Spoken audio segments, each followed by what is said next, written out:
Projet pluritechnique encadré, PPE. Introduction. Thème, la robotique. Sous-thème, le robot preneur et déposeur de balles et suiveur de lignes. Problématique, quels aménagements, quels programmes, quelles modifications, quels ajouts est-il nécessaire d'apporter à un mini-robot pour qu'il puisse suivre un parcours repéré par une ligne noire sur le sol, se saisir d'une balle, la charrier puis la déposer dans un panier? Dans le cadre de notre PPE, effectué avec nos professeurs de sciences de l'ingénieur, en classe de terminale S, nous avons décidé de travailler sur un robot suiveur de ligne, preneur et déposeur de balles. L'abuseur de balles. L'abus de notre projet est d'aménager un robot pour qu'il puisse se déplacer sur un trajet prédéfini, sur une piste. En même temps, il doit pouvoir attraper puis relâcher une balle de tennis de table posée sur un socle à un endroit de la piste puis la relâcher dans un panier et cela de manière autonome.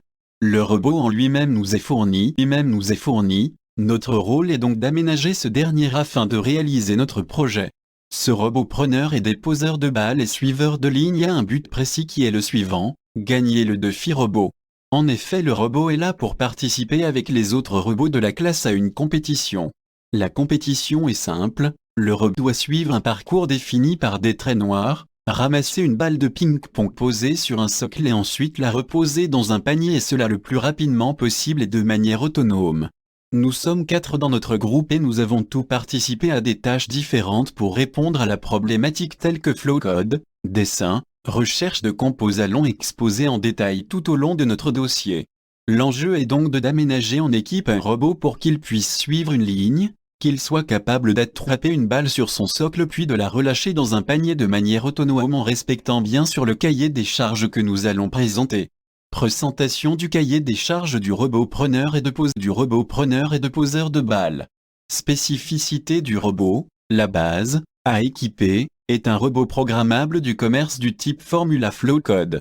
Dimension du robot, longueur 120 mm, largeur 100 mm, hauteur 70 mm, le robot utilise une source d'énergie électrique autonome. Le robot possède un interrupteur marche-arrêt. Spécificité de la piste, largeur de la bande de suivi.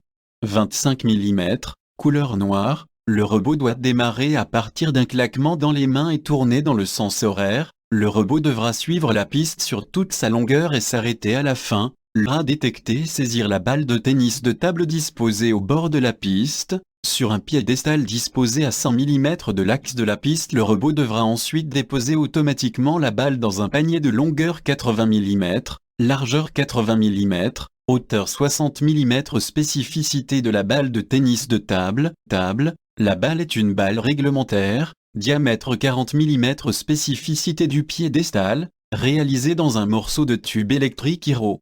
Hauteur 60 mm, diamètre 20 mm. Axe disposé sur le côté droit, à 100 mm de l'axe de la piste. Spécificité du panier, longueur 80 mm, largeur 80 mm, hauteur 60 mm. Bord déposé sur le côté droit à 50 mm du bord droit de la piste.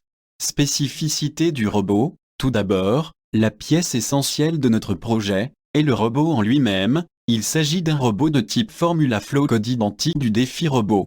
Ses caractéristiques techniques sont les suivantes: microcontrôleur PIC avec circuiterie interne de contrôle de moteur de précision, -3 sondes de distance par infrarouge, capteur de suivi de ligne sur un circuit séparé, un microphone, un capteur de niveau acoustique, un capteur de niveau lumineux, -2 entrées pour commutateur, -8 LED programmable, bus d'extension, et port E-bloc.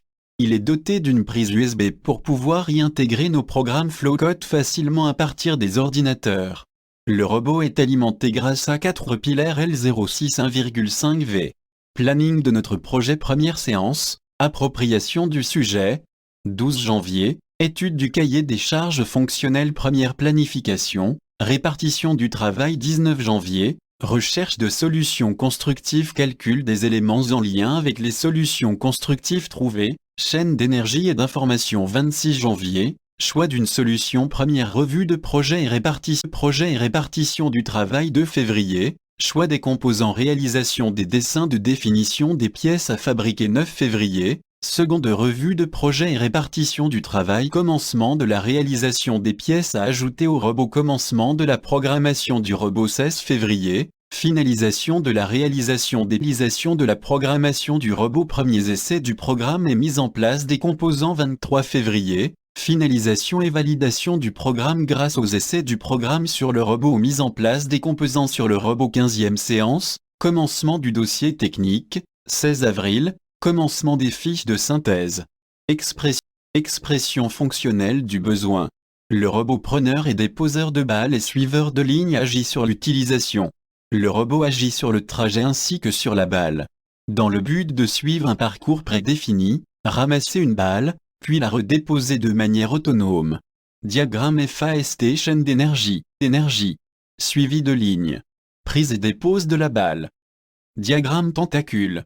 FP1. Se déplacer seul suivant une ligne noire. FP2. Prendre une balle automatiquement. FP3. Déposer la balle automatiquement. FC1. Utiliser l'énergie électrique disponible sur le robot. Être facile d'utilisation. FC3. Respecter les normes de sécurité. Mécanique.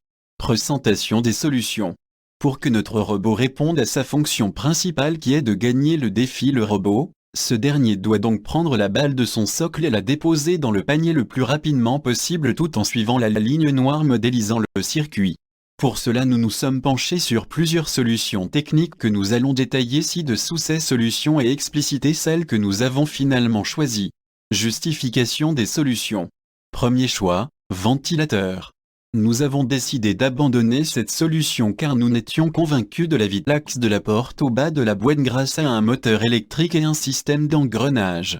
Nous avons décidé d'abandonner cette solution car en place un système d'engrenage entre le moteur et l'axe de la porte. On diminue la vitesse de fermeture et d'ouverture de la boîte. Troisième choix, boîte avec l'axe de la porte au bas de la boîte grâce à un moteur électrique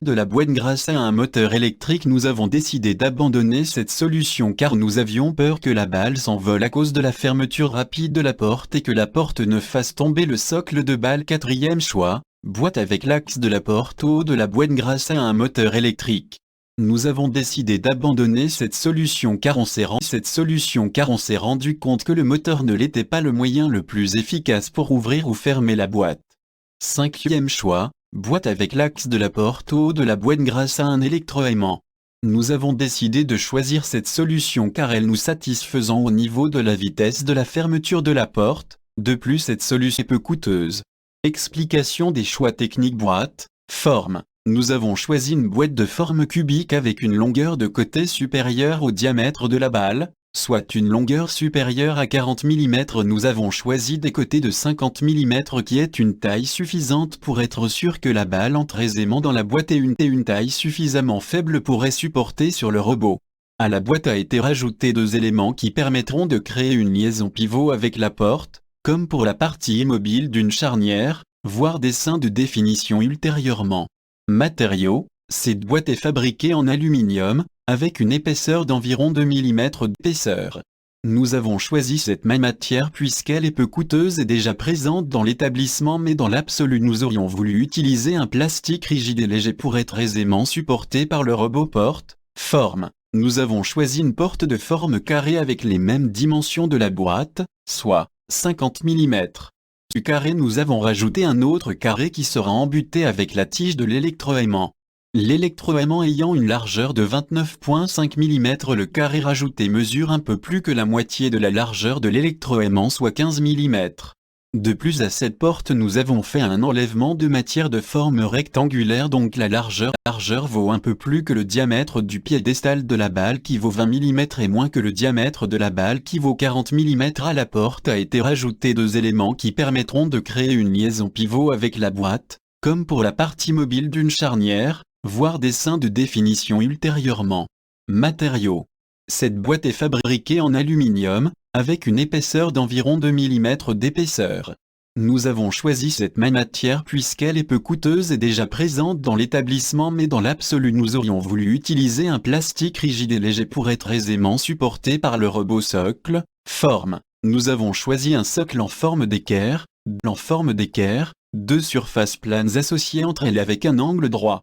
Ce socle a une largeur qui équivaut à la distance entre les trous avant et arrière du bâti du robot qui permettent d'accrocher un solide au robot avant et arrière du bâti du robot, soit 109,3 mm.